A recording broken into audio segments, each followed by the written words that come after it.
Once upon a time. Our ears perk up when we hear these words because we know that we are about to hear a story. And humans were designed for stories.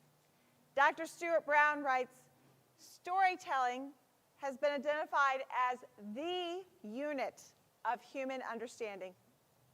Stories are how our brains develop. Stories are how our brains put unrelated pieces of information together so we can understand them. Stories are how we connect with others and the world. And stories are the ways we tell and hear the truth.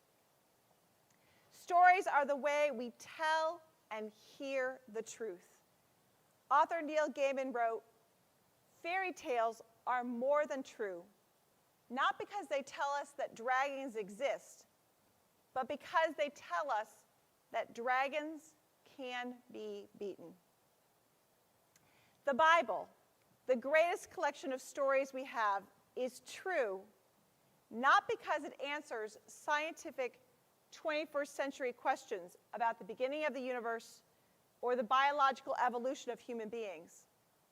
The Bible is true, not because it is factual or because it's a historical record corroborated by archaeological evidence.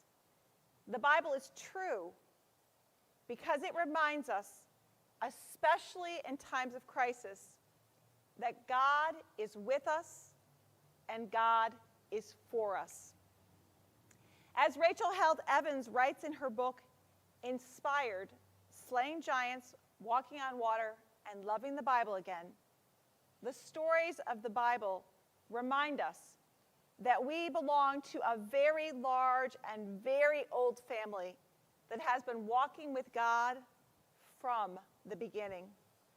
Even when we falter and fall, this God is in it for the long haul. We will not be abandoned. Stories are the way we tell and hear the truth. Stories are the way we make sense of our world, and stories are how we remember, even when we are walking in darkness and despair, that God is with us and God is for us. So let me tell you a story. Once upon a time, there were a people living in slavery, a people groaning under the weight of their oppressors, a people who remembered that once upon a time they had been free people, living on their own land, a land of milk and honey, a land promised to them by the God of their mothers and fathers, grandmothers and grandfathers. Once upon a time, there were a people living in slavery, and they cried out to this God of their mothers and fathers, grandmothers and grandfathers. They cried out for mercy. They cried out for freedom. They cried out for help. And God heard them. God heard them. God was with them. God was for them. And God set into motion their liberation by calling a leader to guide them. A leader God had been nurturing since his birth. God appeared to Moses through a burning bush because God knew that a little bit of drama was the best way to get a human's attention. And once God had Moses' full attention, God declared, "I am the God of your mothers and fathers, grandmothers and grandfathers. I have heard the cry of my people, and I have come to free them from their oppression, and I plan to use you." And I wish I could say that Moses instantly said yes. However, Moses was afraid. Who am I to be a leader? Who am I to confront Pharaoh? Who am I to free these people? Fear likes to ask a lot of questions. Fear likes to talk and not do. God's response was firm and simple. "I will be with you." And Moses went. It wasn't easy, but at every twist and turn in the road, through every hardship and challenge, God was there. God was with Moses and the people. God was for Moses and the people, quite literally leading them with a pillar of cloud during the day and a pillar of fire at night.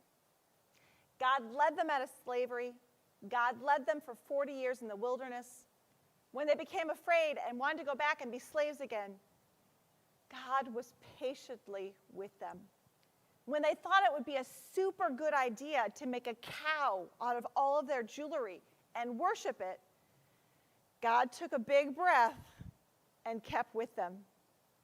When they were stubborn and ungrateful for all that God had done for them, God was still with them, loving them, always loving them.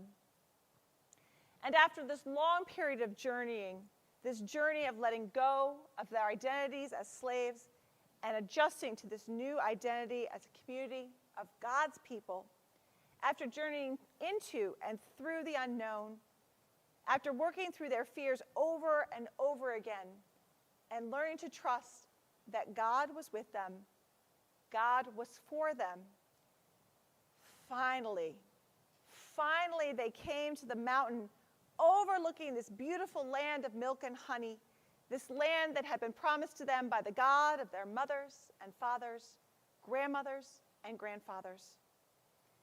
They stood for a moment on this mountain overlooking the promised land, and they breathed a sigh of relief. Finally,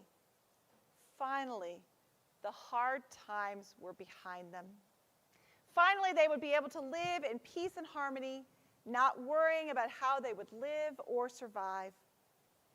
Finally, they had arrived in the promised land, and with Moses as their trusted leader to guide them, all would be perfect.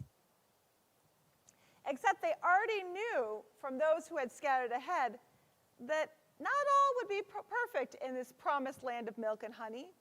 All would not be peaceful and harmonious because there were already people living in their promised land. But no cause to worry, because Moses would be with them. Moses would take care of it all. Except Moses had a different plan. I'm old, he told them. I'm old and I'm tired and I'm no longer able to get around very well, let alone lead them. And God told me long ago that I would not be the one to lead you into this promised land. This is the end of the journey for me. And that's when the whispers began. What is he talking about? Moses can't really be serious, can he? How are we supposed to move forward into the new without him? And at first the whispers were quiet, and Moses kept right on talking. The Lord your God himself will cross over before you. He will destroy these nations before you, and you shall dispossess them. Joshua will also cross over before you, as the Lord promised. Moses went on to tell them how they should not be afraid, because God would help them destroy and annihilate all the people already living in the land. And here's where I want to pause and remind you that this is just a story. Further reading of the Bible, as well as historical evidence, shows that despite all that big talk about wiping out all of the people, utterly destroying them, etc., that did not really happen. Turns out that ancient people liked exaggeration and hyperbole as much as modern people. So, is this story not true? Even though this story might not be factual, this story is absolutely true. As the community of Israel, as the people of God stood on this mountain overlooking this land of milk and honey, this land promised to them by the God of their mothers and fathers, grandfathers and grandmothers, and now promised to them. As they stood on this mountain after having endured challenges and hardships for years and years and years in the wilderness, as they anticipated once again journeying into the unknown, they heard the truth once again. Be strong and bold, have no fear or dread, because it is the Lord your God who goes with you. He will not fail or forsake you. Be strong and bold. Do not be afraid as you face that next challenge, as you journey into the unknown, as you move forward into the new. Be strong, be bold, because I, the Lord your God, am with you. I am with you, and I am for you. Amen.